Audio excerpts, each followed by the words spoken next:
Download our dramatic reading of awesome. Summertime and the Livin' is Easy. A fanfiction by Riyan. I totally talked while you were doing that. Yes, you did. And it's crazy, not easy. Oh, sorry.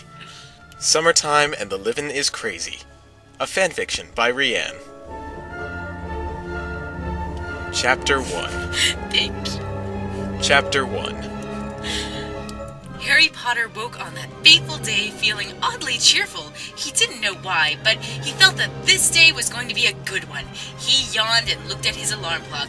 It read 9:38. A perfect time to get up. He got out of bed and threw some clothes on before going down to breakfast. Uncle Vernon glared at him from over the morning paper. Dudley, who was slowly losing weight, didn't even look up from his piece of melon. He was busy trying to get every last bit of the fruit from the rind. Aunt Petunia put Harry's slice of melon before him. He ate it cheerfully and left the Dursleys to their own sorry, it's the caffeine. He ate it cheerfully and left the Dursleys. Is it Dursleys? Fuck my not knowing this fandom. He ate it cheerfully. I don't believe in cheerful things! He ate it cheerfully and left the Dursleys to their own devices. He had homework to do, so he sauntered up to the bedroom and opened the door. He froze in his tracks. Draco Malfoy was standing there in his bedroom and holding Harry's wand, which he had left on his bedside table. "Oh, Harry, there you are," Malfoy said in a tone that suggested that he and Harry were friends rather than arch rivals. Malfoy, what the hell are you doing in my room? How on earth did you even know where I lived? Harry asked. He was utterly confused. "Well, I am a Boots?" Just go with it. What? "Well, I am a Boots of most extraordinary cleverness," Malfoy replied. Harry blinked slowly at him. Forget I said that. I mean to say that I am very clever." Oh. Said Harry simply, not really wanting to find out how Malfoy knew where he lived in the case of the answer was Malfoy was stalking him. But why? "I have come to rescue you," Malfoy said, striking a gallant pose. Harry nodded slowly, looking sorry, I was wondering who that was. Harry nodded slowly, looking skeptical. "Actually, I need your help, and so to take you away from this place." Okay. Sure, I guess. I totally didn't read that line right, sorry. Read it again. We're gonna go. "Actually, I need your help, and so need to take you away from this place." Okay. Sure, I guess. I mean, I'm not really doing anything this summer. Harry replied. For some reason, he didn't question Malfoy's reason for his help, but merely trusted him. But you're gonna have to explain this to my aunt and uncle. "Ah, yes, the Muggles." Malfoy sighed, looking bored. Well, let's go, then. Ah, damn my reading ability! "Well, let's go, then."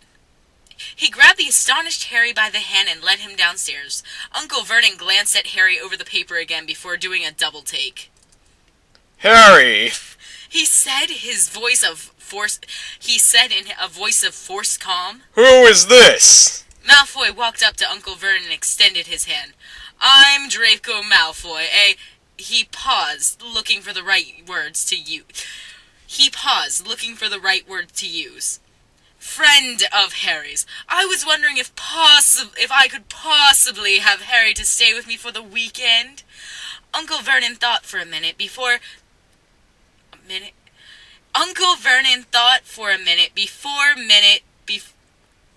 Lol.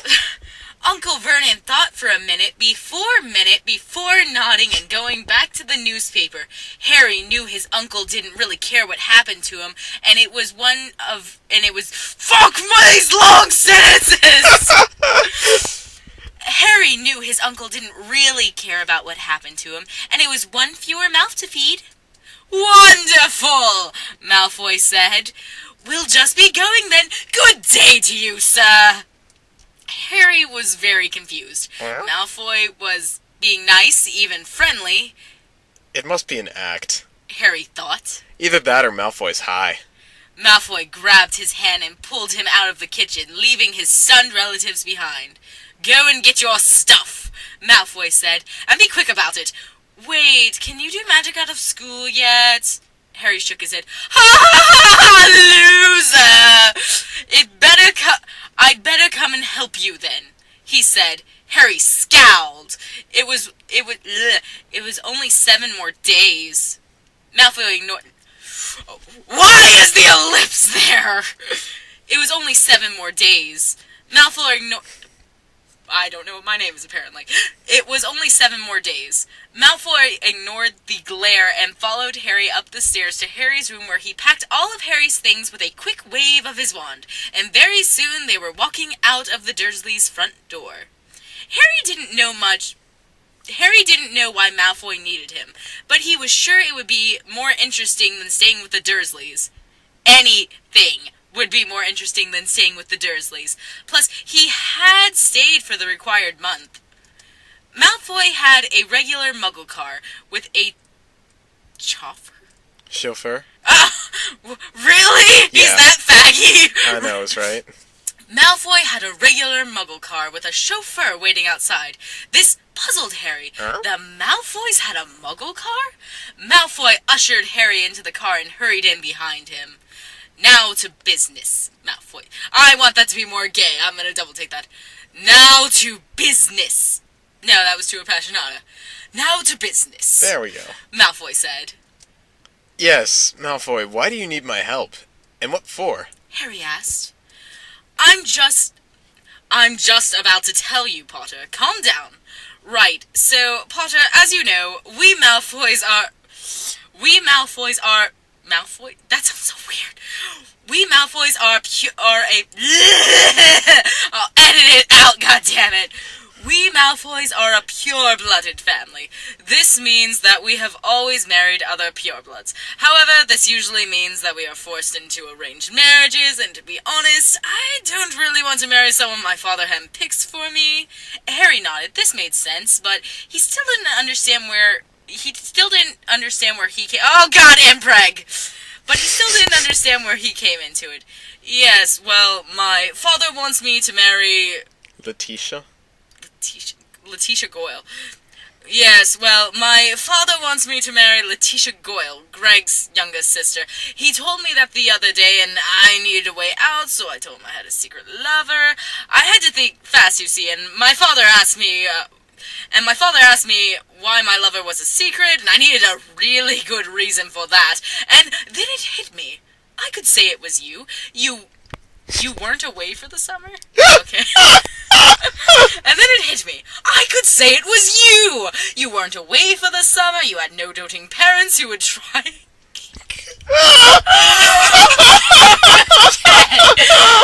Okay. Oh my god. Good reason for... And then it hit me. I could say it was you. You went away for the summer, you had no doting parents who would try and keep you home, or care for you if I took the rest of the...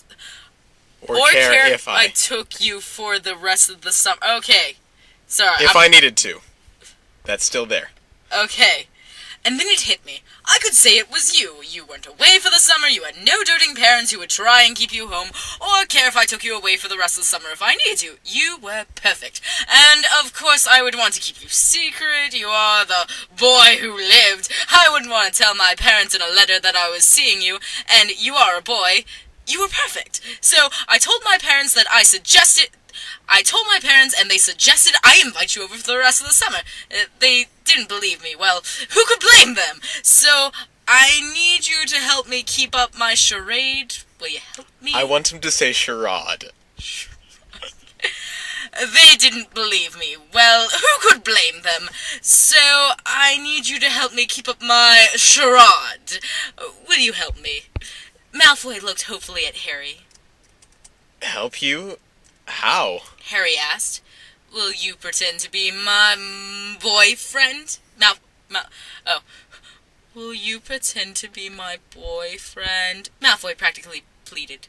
Malfoy was practically pleading. What's in it for me? Harry asked. Oh, how Slytherin of you! Oh, wow, okay, that apparently wasn't angry. That was a compliment. Oh, how Slytherin of you! Oh my god. Malfoy smirked.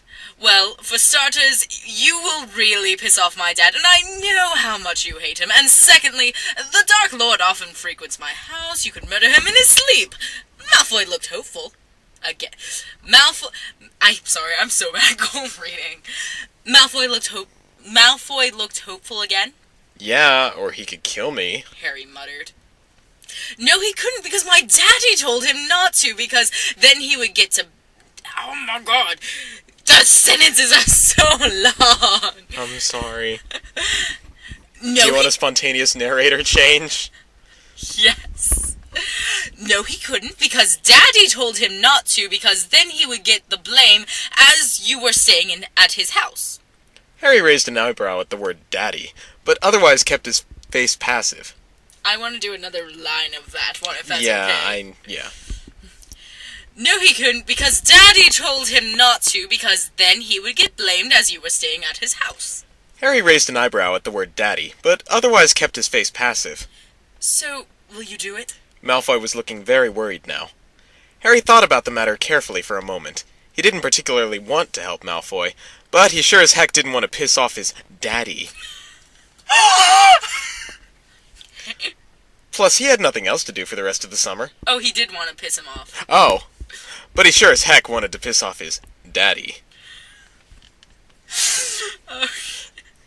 Plus, he had nothing else to do for the rest of that summer. Sure, Malfoy, what the heck? I have nothing better to do this summer. Oh, I have nothing better to do. Harry paused. Malfoy smiled and looked relieved. So, how long have we been going out? Well, about 3 months, I think. Harry nodded. How did we get together? Well, I actually hadn't thought of that. Do you have any ideas? Malfoy asked. Harry thought of many ideas, each one more crazy than the last. The story had to be simple. That meant no rescuing Malfoy from the giant